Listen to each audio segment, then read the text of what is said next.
How's it going, ladies and Bruces? I'm Bobby Sixkilla and welcome back to Sekimeiya. It's time for us to kick off Chapter 4. Finally we're on to Chapter 4. That last one was a long one. Now we're looking at it through the perspective of Gan, I think, maybe? At the moment? I'm not too sure, actually. The guy who found the Sekimeiya originally ran the crystal shop, or the gem shop, that got blown up. But we'll see, I guess. In a small town encircled by mountains, a house stood out from the others. It was surrounded by an empty field, and it was often referred to as a mansion. Nobody truly knew the family who lived in it, yet the numerous bad rumours about them were known by all. For a long time, they believed to be secretly authoritarian. However, crimes had recently started being linked back to them. When the afternoon came, a swarm of students exited the single school in town. It was starting to get cold, so most of them walked home. In the mansion's living room, a 13-year-old boy named Curator sat on the large sofa. It was his favourite spot, the most comfortable place in his own world. Idly, just passing the time, he watched whatever was on the television by himself. Most days he would come home from school and do that. In the past, he'd sometimes played with his friends, but he distanced himself from them as time went on. Solitude was his preference. The lesson he had taught himself from years of exposure to others was that they weren't worth his time. And so once in a while, he wouldn't go to school for the simple reason it was too much of a bother. His parents were upstairs. He had over time picked up what their business entailed. But the details were neither accessible nor relevant to him. Curator heard the door open. When he glanced at it, he saw his older brother stepping in with a girl he'd never seen before. "Who's that?" "She's a friend of mine. I'm just going to show her the house." Without saying a word, she was brought upstairs. Curator saw it as none of his concern at all. In his eyes, she was either somebody related to his parents' business or just another source of entertainment for his brother. When night had come, he hadn't seen anyone else. After making his own food, Curator walked out of the bedroom. He couldn't easily fall asleep, with things being so noisy, so he covered himself with the sheets. The next evening, watching television as usual, he saw a familiar face. A girl had disappeared in the town where he lived. Curator wasn't remotely surprised. They didn't operate in shadows, and there was no need to do so. She was the daughter of someone with strong ties to the town's leadership. That made sense. His brother was just carrying out something that was both productive and fun for him. Hours later, his older brother came down from upstairs. He looked cheerful and left after silently waving to Curator. He learned the girl's name was Anora. It made no difference. Regardless of her name, she was locked in the same room as always. Soon, he had heard plaintive cries coming from above. Curator responded by turning up the volume. Eventually, his brother came back with some bags he hadn't left with. A day had passed, with no minute full of silence. In the living room, Curator tried to ignore the muffled noise. Whenever those situations occurred, he just went to school to try and get away from it for a while, but he had to come home eventually. He didn't like it. He knew that girl was suffering, and he didn't want that. However, he wouldn't talk his brother out of it, and he didn't want to annoy him. Furthermore, the room upstairs was always locked, and he couldn't bring himself to let anybody know. She hadn't done anything to deserve it, presumably. Few of the people his brother brought home gave him that impression. He didn't think of himself as a bad person, and he would have helped her if he could, but that was a mere notion. It wasn't realistic enough for him to act on. That was why he'd always stayed aside, quietly sitting on that sofa. But his mind suddenly changed when he saw something that he hadn't seen in a long time. It was a key. When his brother had gone up, loaded with what he'd brought, he left his keys in the keyhole. Curator suddenly stood up and walked over. He looked back, confirming his brother wasn't coming. Then he detached one of the keys from the ring and stored it in his pocket. Beyond the wooden ceiling, she continued to yell. On some level, such barbarism disgusted Curator. He was getting tired of it. Sighing, he lay on his side to muffle the sound entering at least one of his ears. He'd endured louder and for longer. Part of him really did wish to take action for once, whether it was from the presence of the key or not. It had been ages since he'd had a conversation with his brother, but at some point, a part of him had come to revile his sibling. He'd asked himself a question. Was it worth doing something? Well, if you don't do something, you're still a bad person. You don't have to be the one perpetrating it. If you're not willing to act, to help someone, you're still a bad person, right? Answering that was difficult for Curator. He didn't like people. They were rude, selfish, and just too much effort to deal with. And if any of them cared about him, he might have thought differently. On the other hand, he knew that he'd barely tried to speak to anyone in a long time. And his brother wasn't exactly deserving of anyone's attention, let alone approval. His parents and his brother, his whole family was composed of deplorable individuals. And he saw himself as different. It wasn't his choice to hurt people, and he would have actively stopped it if he could. So given the fact that he could, it only made sense to do so. When he thought about it like that, he came to a decision. The next day, Curator stayed home. As soon as his parents left the house, he went upstairs. The phone was there. Quietly, he dialed the police's number. When they picked up, he anonymously revealed Honora's whereabouts, claiming to have heard yells coming from the house. Then, before his brother could hear him, he slipped back to his sofa. There was no way out for his brother. He hadn't asked about the missing key, so thanks to that, he knew Honora would be found. Many years earlier, Curator's parents had added a secret to their house, an entrance or exit nobody would notice. Curator had seen it being used a handful of times. The rumours about the mansion were known by the whole town. The first time that someone had disappeared, the police had quickly shown up. Is this Ashiya Tower? Are we in Ashiya Tower? Is our guy, is Curator Ashiya? Is he one of the Ashiyas? The police had quickly shown up, yet thanks to that well-hidden exit, Curator's brother had avoided being caught. Curator knew that when the police appeared, his brother would try to escape with the girl. However, with the key that he'd taken, that would be impossible. Hey Curator, what was that? His brother had appeared from upstairs, internally panicking. Curator responded, "What was that?" "I heard a noise. Did you want to come see or something?" "No, it was the TV." Okay. You have some free time though, right? You want to learn the works? Job training? No, I'm tired, so maybe later. You say that every time. Oh well. I'll get back to it. If you don't want to learn the family business, you better go to school more. Keep your grades up. He went back upstairs. A few minutes had passed since Curator had gotten off the phone. He'd accidentally alerted his brother, but that danger was gone. All he had to worry about from that point on was looking like an accomplice.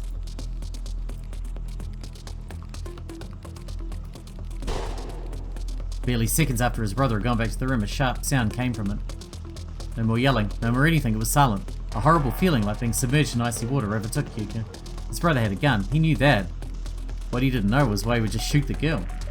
The police were coming and there was absolutely no chance his brother escaped with anything less than a murder charge. He deserved no less, but for him to kill her so suddenly was unthinkable. He hadn't given that impression at all a few seconds earlier. Curator stood up and stepped up the stairs, eyeing the door warily. Each of his footsteps was carefully placed to prevent a repeat of being detected. The door wasn't locked, he gingerly nudged it open, not afraid that he'd see something worse than what he had before, but afraid that he might be shot by reflex. The body of Curator's brother was on the floor, completely immobile. There was no doubt in his mind that he was dead. Something connected in his mind. His brother hadn't gone up to just shoot her right away. She'd shot him. His noise had been the distraction that allowed her to escape confinement and get a weapon. The girl wasn't in the usual chair he'd used. Around it was an untied rope, and bloodstains much older than the ones surrounding Curator's brother. But Curator didn't see her anywhere. The girl had vanished. Bewildered, he stepped into the room. At an instant, she emerged from behind the door and shoved a gun up to his face. The barrel took up almost his entire field of vision. He couldn't think of a thing to say, no longer feeling like he was sinking. He felt nothing. "Give me one reason not to shoot you." "I called the police, they're on their way right now." "What? When?" "A few minutes ago." Her hand was shaking violently, and beyond the metal barrel, Curator could see her face. One of her eyes was missing, and the pain, dulled as it must have been, was getting to her. Adrenaline couldn't keep her going against exhaustion forever. Why wouldn't you call them earlier? You were here when I got here." He didn't say anything for a few seconds. The wrong response could have killed him. It was clear that she was completely unstable. She lost so much blood that her actions were slightly sluggish as well. "Do you know what he would have done if I'd called the police earlier? What he did to you, but worse. You didn't do anything. You let him. You let him do this. The police will be here in a few minutes. You're safe." "I don't believe you." Curator considered for a moment. He didn't have a good way to escape. Entering the room blindly had been a mistake for him. He'd believed that even if she was just like everyone else, not worth caring about, it would be a good thing to put a stop to what his brother was doing to people. And it could have ended up costing him. All Curator had accomplished was getting him killed and putting himself in a dangerous position. There was only one course of action that he could take at that moment, and it happened almost automatically.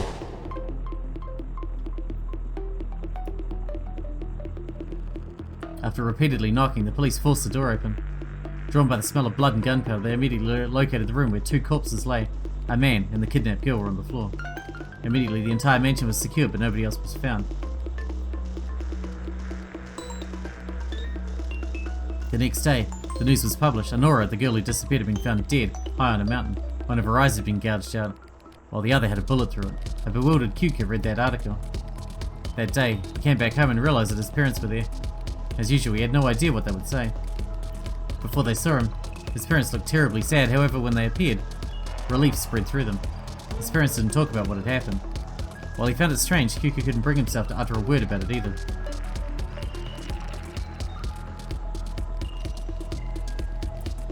Kyuka would be the family's final generation. That was something he was sure of. However, even that was stripped away, on paper at least. After what had happened with his brother, his last name carried a heavy stigma, and so his parents took action. He was released from the family. Then he kept secretly living in the mansion until he was given a new place in the centre of town. If nothing else, he appreciated that his job wasn't nearly as dirty as it could have been, and that he had some peace and quiet.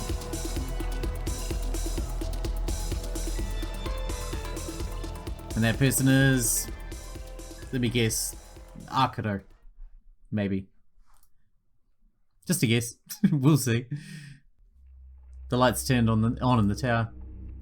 The lobby door opened, and a man stepped into the hallway. It was Katai, who had recently changed into his working uniform. Ready to begin his morning shift, he entered the security room. His colleague, Ko, was ready to leave. After greeting each other, Katai sat on his chair. Over the phone, he learned Shin had attacked again. It had happened on the 24th, and it had started during his own shift. On that Thursday, there had been an event in the tower where many gemstones had been replaced. The next night, they'd all been taken. Long ago, his job had started exclusively revolving around Shin. Ashiya had been outsmarted repeatedly, and every measure they designed was continually bypassed. It was Katai's job to put an end to those incidents. However, his thoughts on Ashiya were far from positive. He'd worked in the tower for years and he knew information that eluded public knowledge. He was fully aware that none of his superiors belonged to the Ashiya family anymore. It had been long ago when the corporation had lost all its ties to their actual bloodline. Katai stared at the 3 monitors in front of him, and as he moved the cursor toward the folder, his heart began to race. Shin had circumvented their measures multiple times, but that hadn't been all. Camera footage had been erased, and they'd taken advantage of the rare times when the security room had been empty. Katai knew someone close to them worked for Shin. There was no other explanation anymore. There were many candidates he'd considered, but they all looked clean. As he approached a hidden folder, he wondered again who it was. A few places in the tower weren't fitted with cameras, but trying to catch Shin on video had long ago started to feel like a futile effort. Katai had ruminated on something for a long while. He wanted to use the places without cameras to catch the infiltrator. Before arriving at the tower, he'd been told of the footage of hallway A had been erased. That was why he'd been nervous all morning. He had to be careful. Opening that folder might have been a bad idea. How would Shin erase the footage? It had always happened during times when the security room had been vacant, but Katai thought it was off. Most recently, it had happened when he'd been out. He didn't think anyone would have had enough time to remove the footage. Could that computer have been infected? Like he'd done in the past, he spent the entire morning cleaning it up as much as he could. And when he was done, he sent the folder to an email address that he created at home. That evening, he hurried to his personal computer. He'd been wondering all day if his plan had worked. He hadn't spoken to anyone about it. There was no way Shin had known about it. Finally, he logged into his account and downloaded the folder. Inside it, there was a long video. The day before Shin's attack, he'd been forced to momentarily rush out of the security room. During that time, part of the footage had been erased. Katai had been waiting for that to happen. That was why, when he dashed out of the security room, he hadn't closed its door. The footage from hallway A had been erased. But had Shin accounted for Katai's idea? During that time, another camera had been recording part of the hallway. The computer's webcam, tucked behind one of the monitors, it had spent most of the time turned off, but that time, it had been recording the hallway through the open door. Katai had pressed a button behind the camera to begin the recording, and it wasn't a new device in the tower. There was no way Shin had learned of his plan. Katai played the video, his trembling hand advancing it to the time he'd left the room. That had been the only time of the day when he hadn't monitored hallway A, so Shin must have wanted to hide those few seconds. The time was before 9 o'clock. When Katai saw his face disappearing from the video, he let go of the mouse. Then he saw all he needed to see.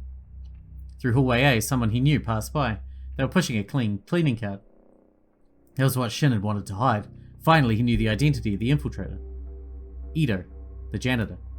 But he still didn't know what had happened. Gemstones had been stolen from one of the rooms, but that didn't happen until the following night. Yet, when they'd gone through the available footage, nobody had entered that room at the time of the attack. Had they been moved? Katai stared at the cleaning cart, wondering if they'd been inside it. If that was the case, they could have immediately been taken out. However, during the time of the attack, Ito hadn't been in the building. There was something else of value Katai learned. The footage of some security cameras had been erased while he was out of the security room. However, as he suspected, nobody had entered it before his return. Curator had started working in the tower decades ago, and many years were still ahead of him. He'd worked on the building's security before the security room had been constructed, but that hasn't always been his job. When he looked at the future, he hated it. He despised the thought of working there for even another year. He had no respect for Ashiya, and there was nothing about what the company had become that he identified with. He'd seen the building change over the years to the point where it simply didn't feel the same. Since Shin had reared their head in pursuit of Ashiya, some concepts had become tempting to Curator. During his night shifts, he was sometimes the only person in the building. He'd given plenty of thought to taking out Ashiya's collection of gemstones. It should have been simple. It had happened before. If he could claim that the security footage had suddenly been erased and that he hadn't seen anything through the monitors, but that was too dangerous. Shin seemed to know everything that happened in that place. What if they exposed Curator as being responsible? Would they dislike being impersonated? He was worried they would threaten him too. And even if none of that happened, Curator didn't know what he'd do with those gems. After everything, Curator didn't think it was fair that he had to keep working there. He couldn't bear the thought of staying in that place for much longer. His parents had died, and he wouldn't be able to support himself for too long if he left this job. It wasn't fair. After Shin's first attack, his mind had produced various scenarios that gave him what he wanted.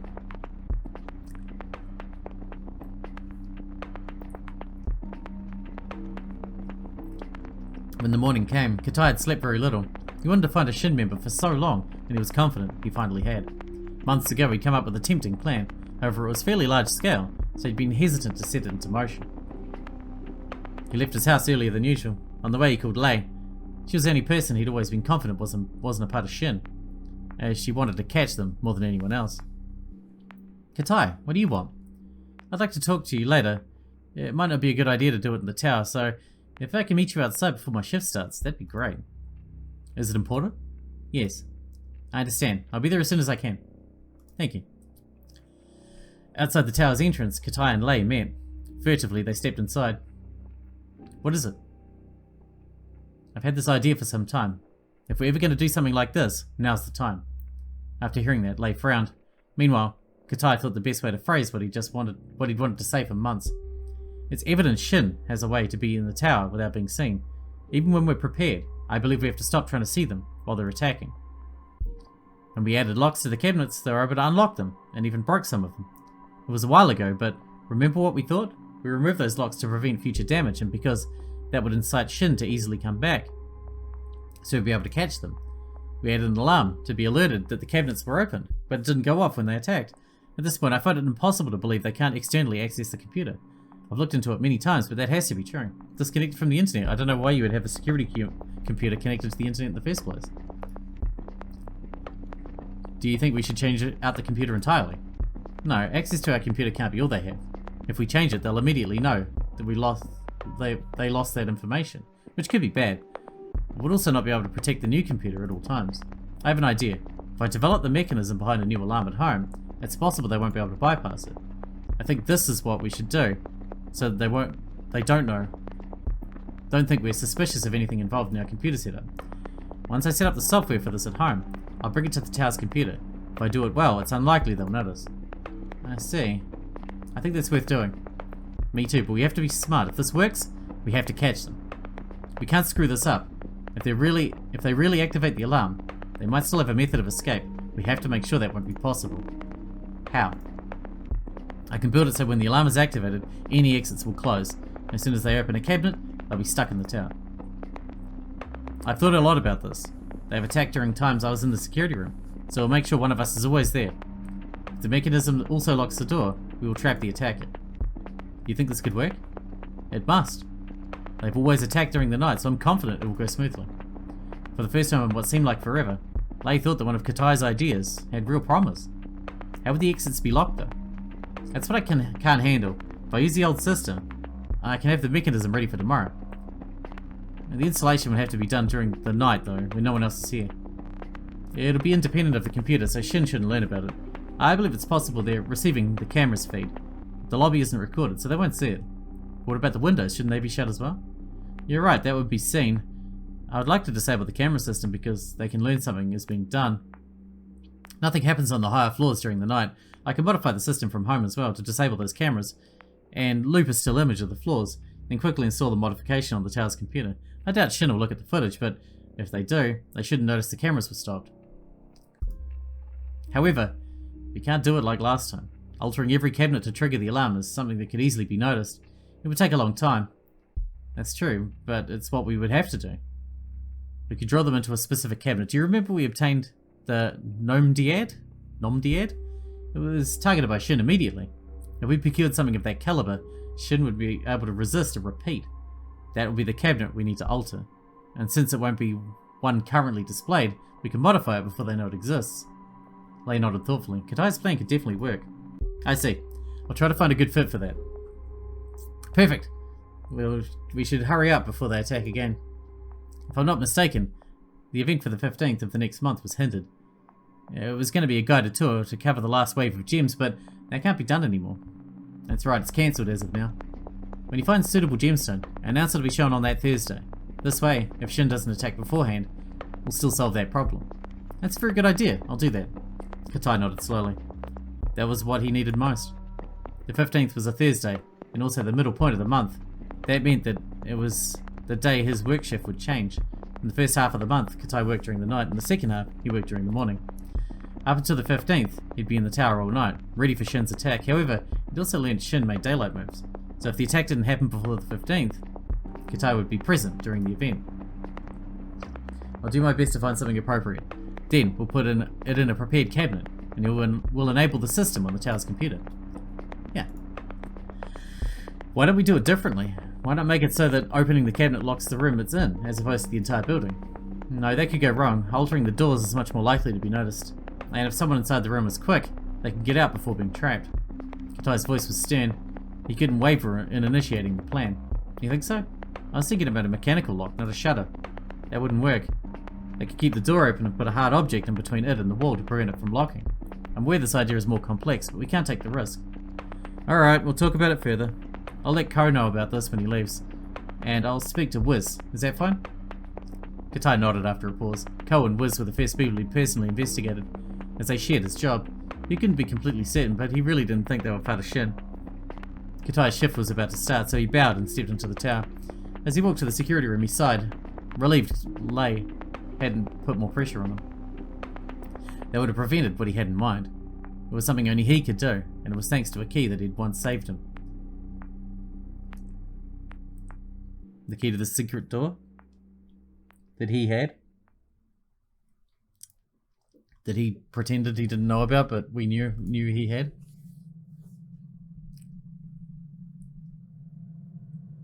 It was the 6th of December. Katai had been shut in the security room for a few hours. He was staring at the screens, knowing Shin's attack could come at any time. Suddenly, an alarm blared. Immediately, he knew they were in the building. But he didn't understand how that could be. Through the monitors, he couldn't see anyone anywhere. See, the security system was hacked. It almost worked. Katai smirked. Before the alarm ceased, he found the anomaly in the system. Shin had sabotaged it without being noticed.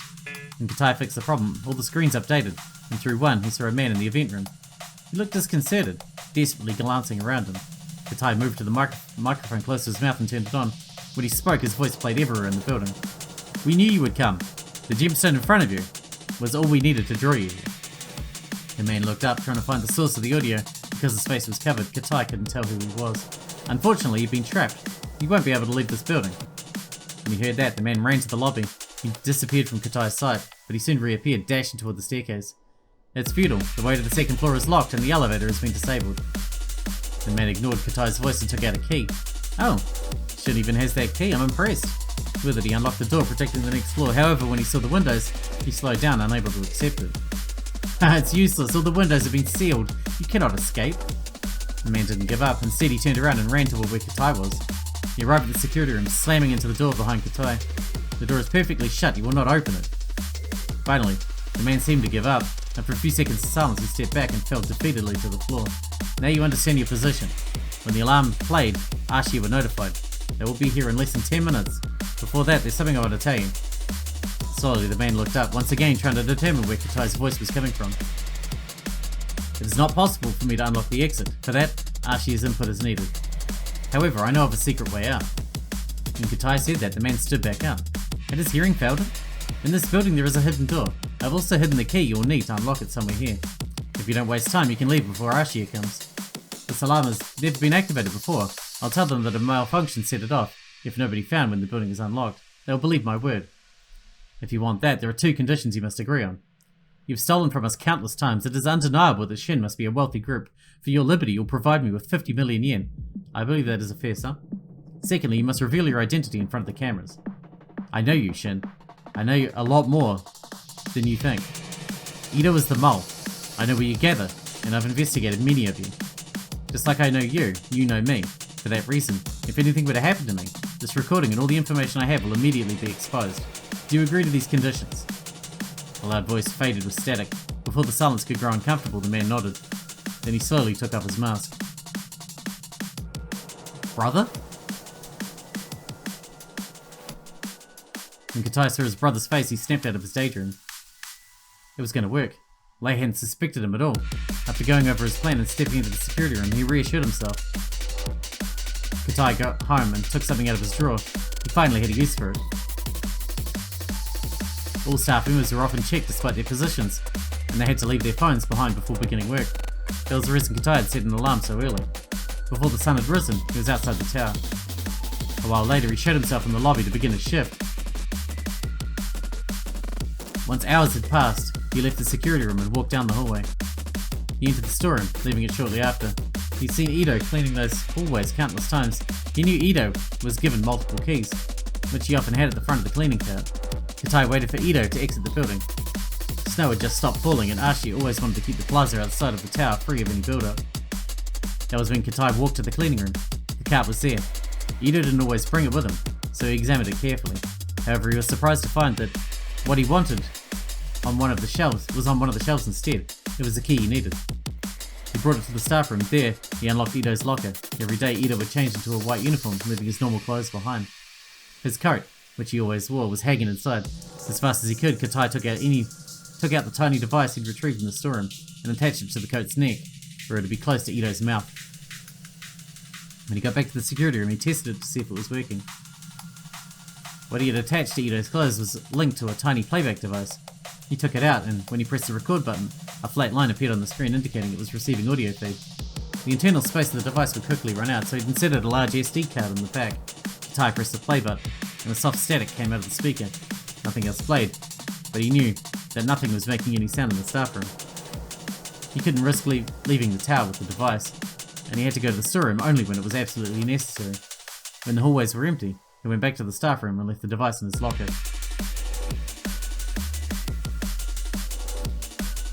The next day, he listened to what had been recorded.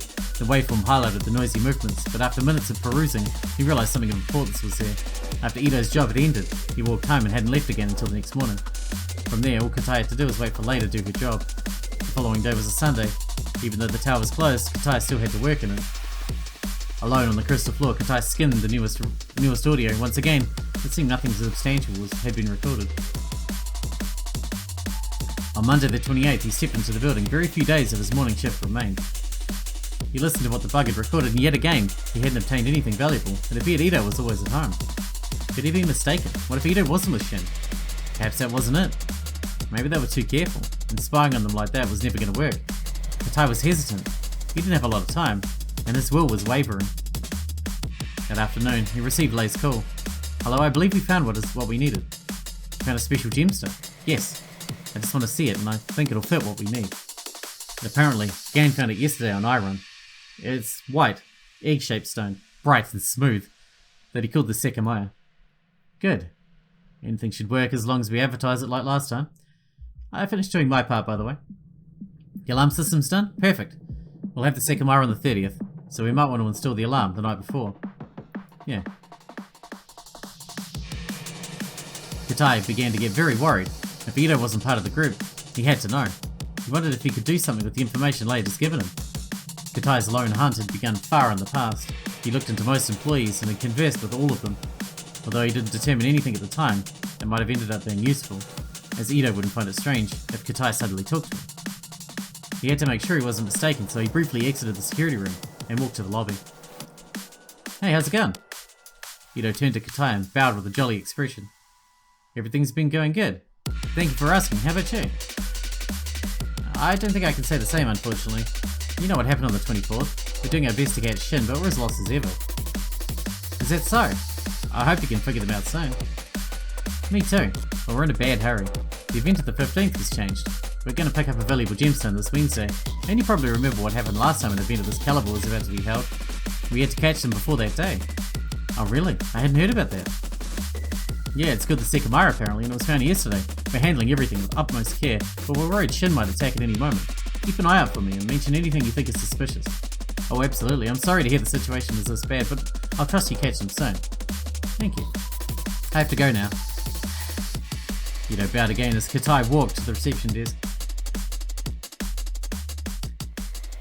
Alright, we need to wrap this one up here because we're out of time. Once again, this is interesting though, we're seeing it from Katai's perspective now. Didn't see that coming. Did not... Atase. X must be Shin. Interesting, so we're going to learn more about Shin, we're learning more about the Ashiyas and stuff. Nice, nice. I was worried we're going to be seeing this again from the same events again, but from another person's perspective in that time frame. But it's sort of outside that frame, which is nice. Some more background knowledge.